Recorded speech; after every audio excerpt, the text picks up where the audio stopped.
Hi, this is Sloan from SloanBella.com, and I am back with my first astrological update for the new year 2019. Now on January 5th at 5:25 p.m. West Coast time, Pacific time, California time, as it's known in my world, we are having a new moon in Capricorn and a partial solar eclipse in Capricorn at 15 degrees 25 minutes.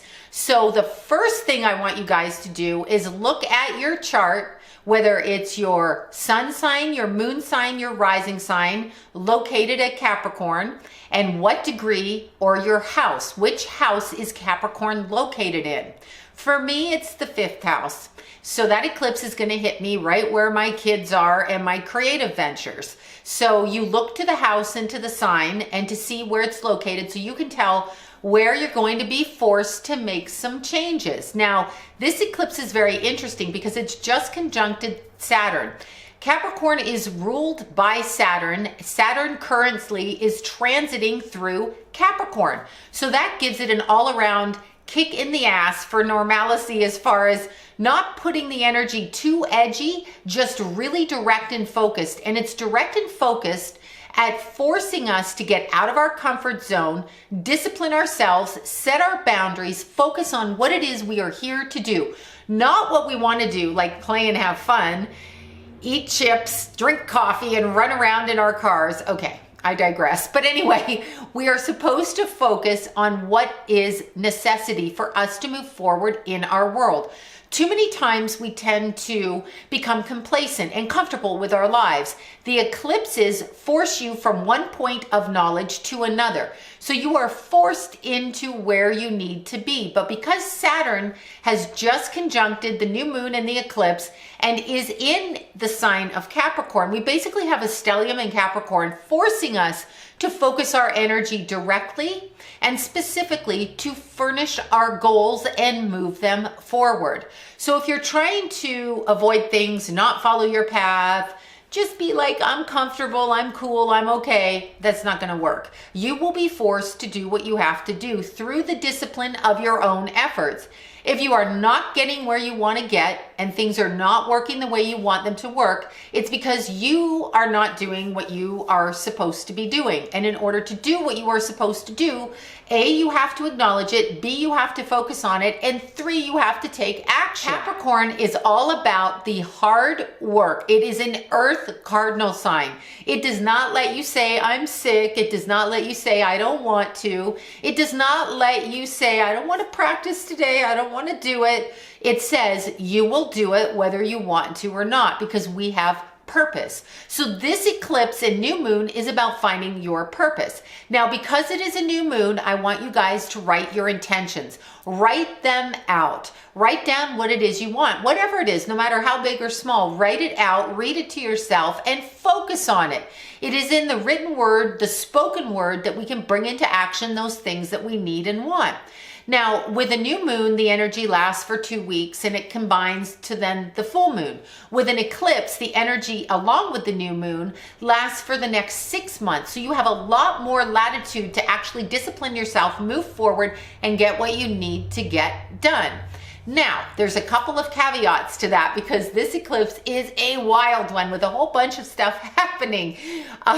Firstly, and what I find to be most amusing, is Mars went from very passive, dreamy Pisces and jumped right into aggressive aggro Aries. The people who cannot wait in line, they cannot stop themselves from doing anything. Their head juts out when they walk because they're going to bang it into a wall as they don't listen to you. So Aries. Okay, so Mars is in Aries and it's in a direct square to Mercury in Capricorn, one of the other planets in Capricorn in the earlier degrees. I believe it's 3 degrees at this point. Anyway, we've got Mars squaring Mercury. So in Capricorn. So what happens is the Capricorn energy is like, take your time, research it, focus on it. Do you really understand what's going on before you sign that contract? Read it, pay attention. Mars in Aries is like, fuck you, I'm signing it, I want it now. Okay, so having said that, there's this combination, this complementing of energy. So the Aries energy will force the Capricorn energy to quicken their pace. The Capricorn energy, along with the new moon and the eclipse, will force that Mars in Aries to slow its ass down.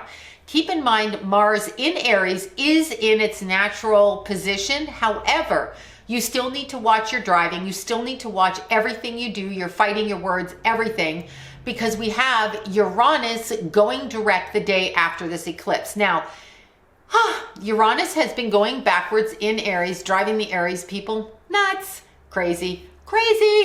And so it's now getting ready to move direct on the 6th. But here's the thing. Every time Uranus goes from retrograde to direct or direct to retrograde, there's a lot of unexpected weird jolts, and especially when it's tempered with an eclipse. The way that I would word it is an underground earthquake that starts over here and is like a carpet and rolls and then comes out like a tsunami on the other end, but you're not prepared for it. There's no warning. It happens suddenly. It happens out of nowhere. Now, because it is in Aries, and because we have Mars in Aries, this is like aggression at its finest, okay? So we have Cancer, we have Capricorn, we have Aries, we have all of these cardinal signs kind of in a soup trying to vie for attention. Capricorn will win, and if you do not stop your heated action, you will lose. That's basically the message there.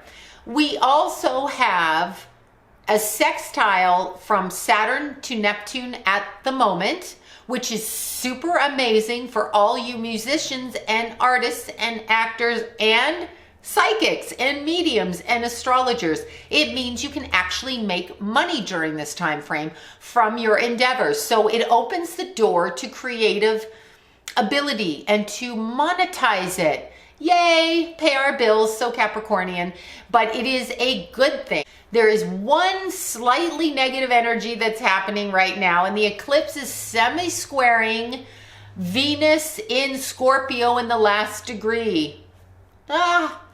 What that means is what was ended last year is coming right back around now, and it's coming back around so that you can decide, do you want this or do you want this? So what is it you want? And I'm talking in the romantic area because it is Venus. Venus rules love and romance. So those relationships that ended last year, those friendships that ended, those people that you love, that you walked away from, cussed out, whatever it is, that is coming back, but it's in a semi-square. And with all that Capricorn energy around, do you have time to focus on that? Or do you have work to do? And what is more important? Focusing on yourself and your path, or focusing on those relationships? So that's going to be what you discover. So we have all of these energies twisting around at the moment, but in particular that Capricorn energy. So I'm going to explain it a little bit differently. So Moon in Capricorn on a whole is very calculating. It's specific and it's calculating. It's not your warm and fuzzy moon sign. It's not like, oh, let me nurture you.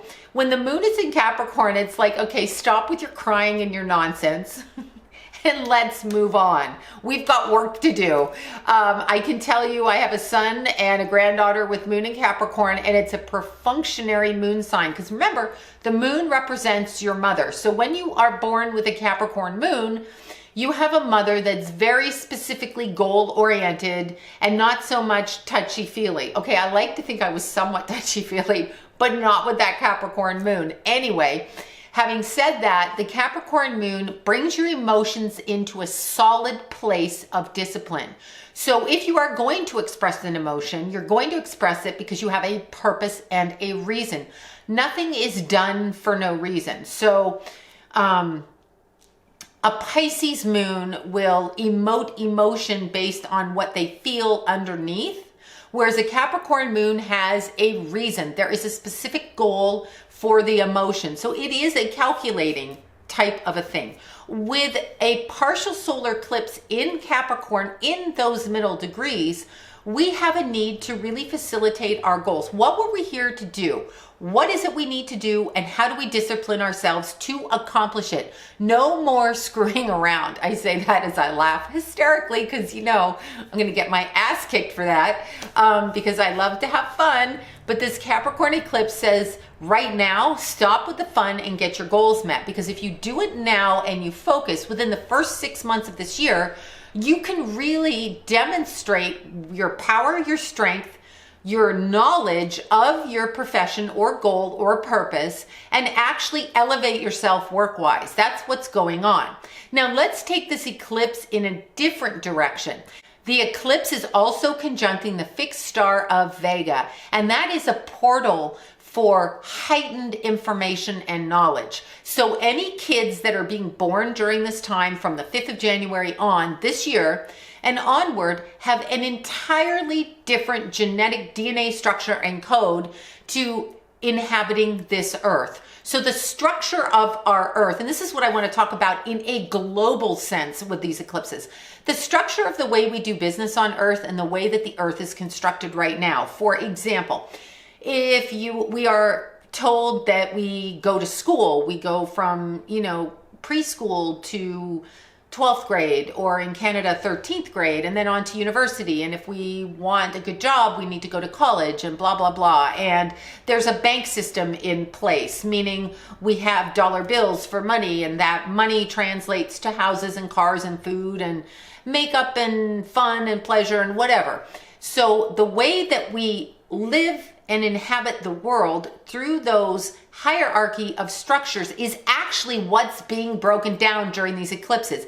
And you're going to remember that I predicted this here because in 2020 in January, when we start another series of eclipses, this is when you're going to start to see the way that we do business in the world change. So the unbalanced power structure that exists currently, politically, financially, health-wise, with everything, is going to be restructured. So it's going to be a fair ground for people trying to do things, because basically most of the people on the planet at this point are either not able to grasp their goals because they don't fit into the box, and it is a regimented box. You need to think this way. You need to do this way. You need to follow our rules because we are the authority over the world. That is what is shifting. You can see my rebellious nature. That's why I'm laughing at these eclipses. But that's actually what's shifting, and it's starting with the power structure because it's Capricorn.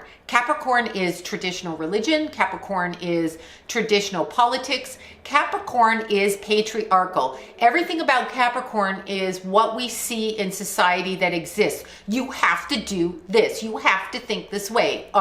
If you don't, you are punished. You are punished financially. If you don't have the right credit score, you can't do this.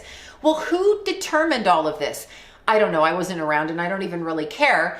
But what I'm saying is in the next year and then on to 2020, we're going to see the structure of how we base those things change. That's what these eclipses are about in a global perspective. In a personal perspective, going back to a soul level, what were you born to do? You weren't born to just screw around on the planet Earth and have fun, even though a lot of people will go through many lifetimes doing that. We have a purpose. Don't you want to contribute? That's what this eclipse is saying. It's saying, focus on your path. What do you want? Focus on it. Discipline yourself. Like consistency to the discipline would be the motto of this eclipse. The more disciplined you are and the more consistency you have with your focused goal. In other words, identify what it is you want. It doesn't matter if you want to have a house, if you just want to have a new job, if you want to have a new relationship, if you want to help people, if you want to be a surgeon, if you want to be a Reiki teacher, whatever it is you want to do, write that intention down and then take the disciplined action. And by discipline, this means consistent action towards it. And that's what I have to say about these eclipses. It's going to be an amazing year. The energy frees up quite a bit, but it is a year of change. And a lot of us human beings don't like change. We're like, no change, just keep it the way it is. I say bring the change on because it's happening anyway, so you might as well embrace it. And so enjoy the new moon. And oh, remember, put your crystals out because it's an eclipsing new moon, which means the crystals will be doubly charged if you put them out in this energy, and they will do the work that they're supposed to do. So if you have Lumerian, or if you have other crystals that work with the Akashic records, put them outside so you can see the structure and the strand of what you are here to do, your purpose, because the crystals will help illuminate that for you. Okay, you guys, once again, my name is Sloan Bella, and I will see you in the next video.